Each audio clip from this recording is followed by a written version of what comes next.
गाजियाबाद में 11वीं के छात्रा सूर्या चौहान की हत्या का मुख्य आरोपी असद एनकाउंटर में मारा गया है। आरोपी शहर छोड़कर भागने की फिराक में था। रविवार तड़के 4 बजे पुलिस ने उसे घेरा तो उसने फायरिंग करना शुरू कर दी। जवाबी फायरिंग में वो ढेर हो गया। पुलिस ने शनिवार को ही उस पर 50,000 का इनाम घोषित किया था। मुठभेड़ शहर के वसुंधरा इलाके में हुई है। बकरी ईद के दिन 17 साल के सूर्या की हत्या हुई थी। नाबालिग दोस्त के मुताबिक असद ने फोन करके सूर्या को बुलाया, साथियों के साथ उसे घेर लिया और चाकू से ताबड़तोड़ वार कर दिए। वारदात से पहले उसने सूर्या से पूछा था, क्या कभी बकरा हलाल होते हुए देखा है? आओ दिखाते हैं। इसका सीसीटीवी भी सामने आया था। एनकाउंटर पर सूर्या की मां ने कहा कि असद की लाश की फोटो दिखाओ, तभी मानूंगी कि उसका एनकाउंटर हुआ है। बाकी आरोपियों का भी एनकाउंटर होना चाहिए। 2 समुदायों से जुड़े होने के चलते मामले ने तूल पकड़ लिया। यूपी सरकार में मंत्री सुनील कुमार शर्मा सुबह 9 बजे सूर्या के परिवार से मिले। उन्होंने कहा कि प्रदेश में किसी अपराधी के लिए कोई जगह नहीं है। परिवार के एक सदस्य को नौकरी दिलाएंगे। सूर्या के घर हिंदूवादी संगठनों के लोग भी पहुंचे और नारेबाजी की, जिसके चलते सूर्या के घर के बाहर आरआरएफ और पुलिस की तैनाती की गई।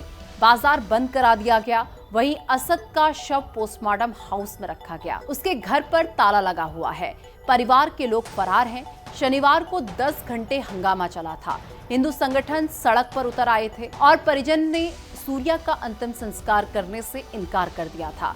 पुलिस ने देर शाम परिवार को समझाकर अंतिम संस्कार करवाया था। डिप्टी सीएम केशव प्रसाद मौर्य ने कहा था कि हत्यारों को बख्शा नहीं जाएगा। बसपा सुप्रीमो मायावती ने भी कार्रवाई की मांग की थी। प्रदेश में बढ़ते अपराध को लेकर सीएम योगी ने शनिवार देर शाम गाजियाबाद समेत 8 जिलों के अफसरों के साथ बैठक की थी। डिप्टी सीएम ब्रजेश पाठक ने कहा कि पुलिस ने सूर्या के हत्यारों को गिरफ्तार कर लिया है। जवाबी कार्रवाई में मुख्य आरोपी मारा गया है। उन्होंने कहा कि हत्यारों और इस मामले में शामिल अपराधियों को किसी भी हालत में बख्शा नहीं जाएगा। हमारी सरकार कानून व्यवस्था बनाए रखने के लिए पूरी तरह से प्रतिबद्ध है। कैबिनेट मंत्री सुनील शर्मा ने सूर्या के परिवार को आश्वासन दिया। उनके एक सदस्य को खोड़ा नगर पालिका में संविदा कर्मी के रूप में रोजगार दिलाया जाएगा। इसके अलावा परिवार को आर्थिक सहायता भी उपलब्ध कराई जाएगी। पीड़ित परिवार को किसी भी प्रकार से डरने या घबराने की आवश्यकता नहीं है। अगर कोई व्यक्ति गुंडागर्दी या दबाव बनाने की कोशिश करेगा तो प्रशासन उसके खिलाफ कड़ी कार्रवाई करेगा। सूर्या की मां सरोज ने कहा कि मेरे बच्चे को इंसाफ मिला, इसीलिए मैं प्रधानमंत्री मोदी और मुख्यमंत्री योगी आदित्यनाथ को धन्यवाद देना चाहती हूं। मीडिया कर्मियों का भी उन्होंने शुक्रिया अदा किया और कहा कि जिन्होंने हमारी आवाज उठाई। बाकी बचे 6 आरोपियों के घर बुलडोजर से गिरा दिए जाने चाहिए। हमें पता है सूर्या को इंसाफ मिला है और मेरे बाबा योगी और मोदी और मेरे पुलिस डिपार्टमेंट और आप लोगों से धन्यवाद करना चाहती हूँ जो मेरे बच्चे को इंसाफ दिलाया।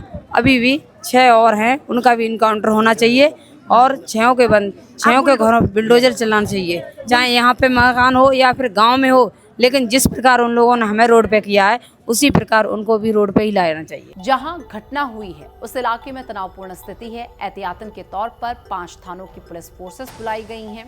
एसीपी इंद्रापुरम अभिषेक श्रीवास्तव और एसीपी साहिबाबाद अमित कुमार सक्सेना भी मौके पर मौजूद हैं। इसी के साथ पुलिस ने बाजार बंद करवा दिया है और बैरिकेडिंग लगा दी है। लॉ एंड ऑर्डर बनाए रखने के लिए सूर्या के घर के बाहर आरआरएफ यानी कि रैपिड रिस्पांस फोर्स को तैनात किया गया है। फिलहाल सूर्या के घर के बाहर बड़ी संख्या में हिंदूवादी संगठनों के लोग पहुंचे हैं और नारेबाजी कर रहे हैं।